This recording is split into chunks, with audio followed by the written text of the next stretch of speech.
Pertama kalinya dalam sejarah Indonesia berhasil meraih kemenangan di ajang Piala Asia U23.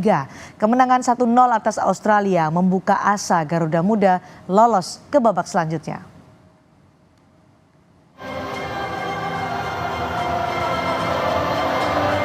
Timnas Indonesia berhasil meraih kemenangan atas Australia di Piala Asia U23.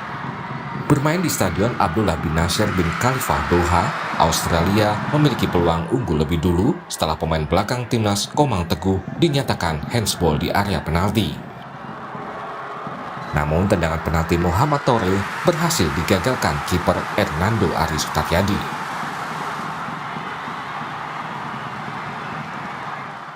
Jelang akhir babak pertama, sundulan Komang Teguh berhasil membobol gawang Australia setelah mengubah arah tendangan Nathan Choi Aon. Tertinggal 1-0 di babak kedua, Australia terus menekan pertahanan Indonesia. Namun hingga wasit meniup peluit akhir, skor 1-0 tidak berubah. Pelatih timnas Indonesia Sintayong menyatakan lawan Australia merupakan laga yang berat. Namun anak asuhnya telah banyak berkembang dan memiliki mental yang kuat. 워낙 호주가 좋은 팀이고 신체적인 조건이나 스피드나 개인 기량이나 모든 게 우리보다 낫기 때문에 힘든 경기가 될 것이다 생각했고 뭐 경기는 힘들었지만 우리 선수들이 이제는 많이 좋아지고 있고 포기하지 않으면 된다고 주문했던 부분, 그리고 선수들한테 내가 볼을 차기 위해서 자신 있는 플레이를 했으면 좋겠다는 것이 오늘 좀 잘 맞아떨어지지 않았나. 선수들 개개인이 모두가 열심히 뛰었고 잘 해줘서 오늘 좋은 결과가 있었다, 그렇게 보여집니다. Sementara pelatih timnas Australia, Tony Fitmar, secara khusus memuji penampilan kiper Indonesia. Para pemain Indonesia juga mampu bertahan dan membuat pemain Australia frustasi. Their goalkeeper had a unbelievable game, plus also their defending was they threw their bodies at everything, and that just became I think frustrating for our players. But yeah, I can't fault how we played. Dengan raihan 3 poin ini, Indonesia kini menempati peringkat kedua klasmen grup A, sekaligus menjaga asa lolos ke babak berikutnya.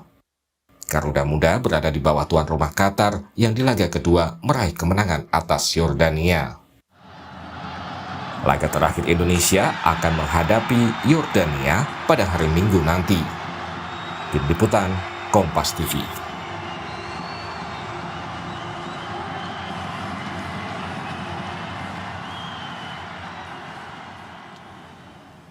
Kita ulas pertandingan Garuda Muda lawan Australia semalam dan bagaimana peluang Indonesia di laga berikutnya bersama pengamat sepak bola Bung Kusnaini. Bung Kus, selamat malam.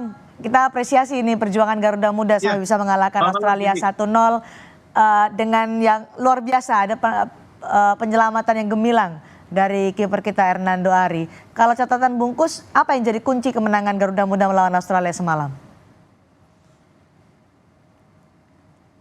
Iya, sebetulnya secara permainan kita harus akui bahwa sebetulnya Australia bermain cukup bagus ya.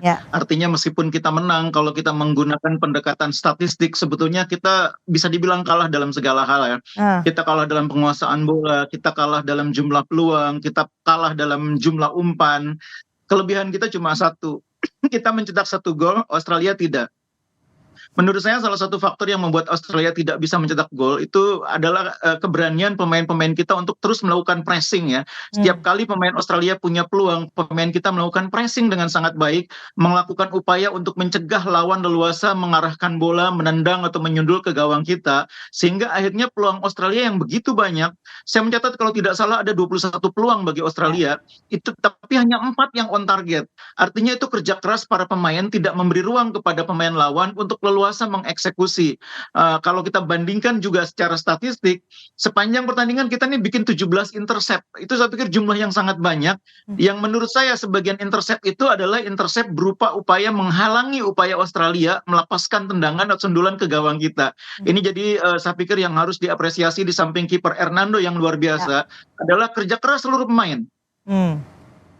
Baik, kerja keras seluruh pemain sehingga bisa membawa Indonesia meraih 3 poin ya saat ini di penyisihan grup. Betul. Kalau Coach Sintayong menilai laga melawan Australia kemarin berat, tapi Anda melihat apakah memang seberat itu? Tadi statistik sudah dibicarakan oleh Bungkus, tapi pemain kita juga ikut berkembang sehingga kita bisa meraih kemenangan.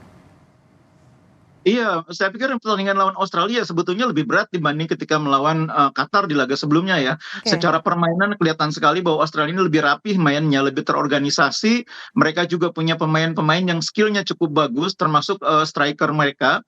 Dan ini membuat Indonesia betul-betul tertekan. Sebetulnya kalau misalnya Australia lebih klinis juga dalam penyelesaian akhir, itu juga akan merepotkan. Apalagi mereka punya satu peluang melalui penalti ya. Nah, dari pelajaran tentang adanya penalti bagi Australia ini, saya pikir Sintayong juga harus melakukan evaluasi terhadap pemain-pemain kita agar bermain lebih rapi, lebih disiplin di pertahanan, sehingga kita jangan sampai setiap pertandingan ada hukuman penalti bagi Indonesia. Ini tentu semakin merepotkan kalau kita setiap saat harus berhadapan dengan hukuman penalti seperti itu. Kalau secara mental juga sudah jauh meningkat ya, karena kalau dari pertandingan di Qatar kan kita menduga ada peran wasit di situ memberikan keuntungan kepada Qatar dan merugikan Indonesia. Tapi ketika melawan Australia kita sudah bisa bangkit begitu ya Bungkus? Betul, saya pikir salah satu yang membuat kita bisa bermain seperti kemarin adalah peran pemain-pemain yang sudah pernah membela timnas senior ya. Pelatih Australia bilang ada 10 pemain Indonesia yang sebelumnya memperkuat timnas senior, karena mereka kebetulan Australia bertemu Indonesia di Piala Asia Senior ya, sehingga mereka tahu kekuatan Indonesia. Kehadiran pemain-pemain yang sudah punya jam terbang bersama timnas senior terlihat membuat kita meskipun digempur habis-habisan sepanjang babak kedua itu bisa bermain relatif lebih tenang, berhasil melakukan banyak intercept, berhasil menutup ruang gerak lawan. Jadi saya pikir pilihan Sintayong selama ini banyak menyisipkan pemain muda di timnas senior, ini dampaknya terlihat di pertandingan kemarin, membawa dampak yang positif bagi mentalitas bertanding pemain-pemain timnas U23. Oke, kita masih akan melawan Yordania di penyisihan grup ini. Gimana sih sebenarnya kekuatan Yordania nih, Bungkus? Ya, kalau kita melihat kemarin bagaimana Jordania tampil sangat baik ketika menghadapi Qatar dan baru kalah di menit terakhir di perpanjangan waktu yang begitu panjang. Ini juga menunjukkan bahwa Jordania bukan tim yang bisa dianggap enteng ya. Dan jangan lupa ini pertandingan terakhir nanti, ini sangat menentukan bagi Jordania maupun Indonesia. Jadi kalau Jordania yang menang, maka Jordania punya peluang sangat besar untuk menjadi peringkat kedua di bawah Qatar. Sekarang ini kan Qatar sudah pasti lolos ya. Tapi peringkat kedua itu nanti akan ditentukan selain oleh poin, berikutnya head to head ya. Kalau misalnya Australia menang mengalahkan Qatar, kemudian Jordania juga mengalahkan Indonesia, itu nanti head to headnya Jordania dengan Australia. Tapi kalau Indonesia yang mendapatkan poin menghadapi Jordania, kemudian di pertandingan yang lain Qatar dikalahkan oleh Australia, kita menang head to head lawan Australia karena kita mengalahkan Australia. Karena itu di pertandingan besok nanti lawan Qatar sangat penting kita mendapatkan poin. Jadi 1 poin setidaknya itu akan memastikan kita tidak bisa dilewati oleh Jordania, tidak bisa dilewati oleh Australia. Meskipun kita tahu kalau peringkat pertama rasanya sudah sulit digeser dari Qatar ya. Nah, kekuatan Indonesia gimana ketika nanti melawan Yordania? Ivar Jenner kan akhirnya bisa main lagi setelah kemarin mendapat 2 kali kartu kuning dan berujung kartu merah. Untuk melawan Yordania nanti Ivar akan bisa bermain. Kekuatan kita gimana? Iya, ini sangat menggembirakan tentunya bagi pelatih maupun para pendukung timnas, karena melawan Jordania bisa dibilang untuk pertama kalinya kita full tim. Jadi sesudah laga ketiga kita baru full tim. Karena jangan lupa Justin Hubner juga kemarin baru main di 15 menit terakhir. Iya, jadi kekuatan kita akan berbeda ketika melawan Jordania nanti. Justin akan bisa main dari awal, Ivar juga akan bisa memimpin lapangan tengah dari awal.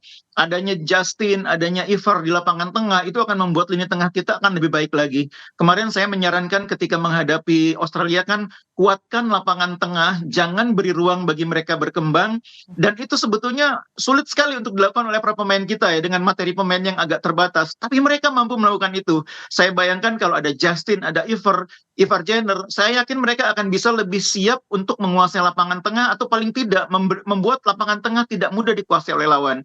Komposisi terbaik kita saya pikir di laga ketiga nanti lawan Jordania. Oke, Jordan bukan lawan yang mudah, tapi Indonesia tampil dengan kekuatan full tim di timnas U23. Ketika bertemu, siapa yang lebih unggul menurut Anda, Bungkus? Ya, saya optimis dengan permainan yang terus berkembang, kita akan bisa minimal meraih 1 poin ya.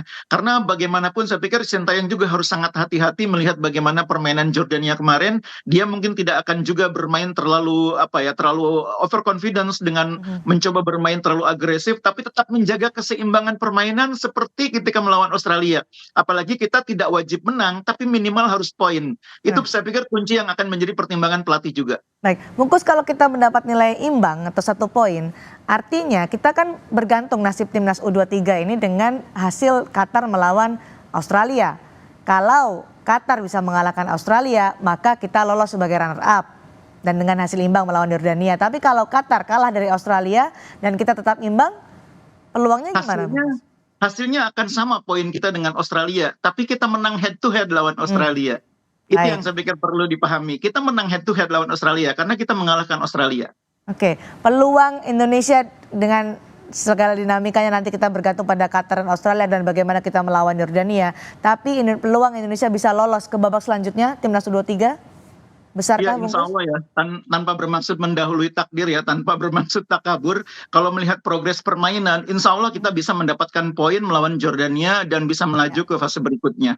Oke, dari lini depan, apakah harus ada evaluasi yang dilakukan oleh Sintayong untuk semakin mempertajam serangan kita? Iya, sudah dilakukan sebetulnya evaluasi ya, tapi masalahnya stok pemainnya memang tidak terlalu banyak. Kemarin kan di pertandingan kedua, salah satu strategi yang dilakukan oleh Sintayong adalah memainkan pemain yang diharapkan bisa mendobrak Kelly Schroyer, dan itu cukup berhasil ya. Tapi memang untuk mencetak gol, kita butuh lebih dari sekedar orang yang bisa mendobrak, tapi juga mencetak gol. Nah, masalahnya pencetak gol terbaik kita, Ramadan Sananta, belum bisa main. Belum bisa main, ya, kartu merah juga. Iya. Dan Rafael Struijk seperti sering saya katakan, ini bukan tipe pemain nomor 9, tapi lebih sebagai seorang pendobrak seperti halnya Kelly Schroyer. Karena itu memang problem kita adalah di depan kita tidak punya pemain yang betul-betul bisa menjadi target man, bisa menjadi goal scorer, dan itu yang membuat kita, saya sarankan bermain lebih konservatif, menjaga keseimbangan pertahanan dan serangan. Karena kita hanya butuh 1 poin. Baik, kita hanya butuh 1 poin. Mudah-mudahan asa ini dijaga terus oleh timnas U23 sehingga kita bisa melangkah lebih jauh di Piala Asia U23. Terima kasih Bung Kusnaini sudah berbagi analisa bersama kami di Sapa Indonesia malam hari ini. Selamat malam.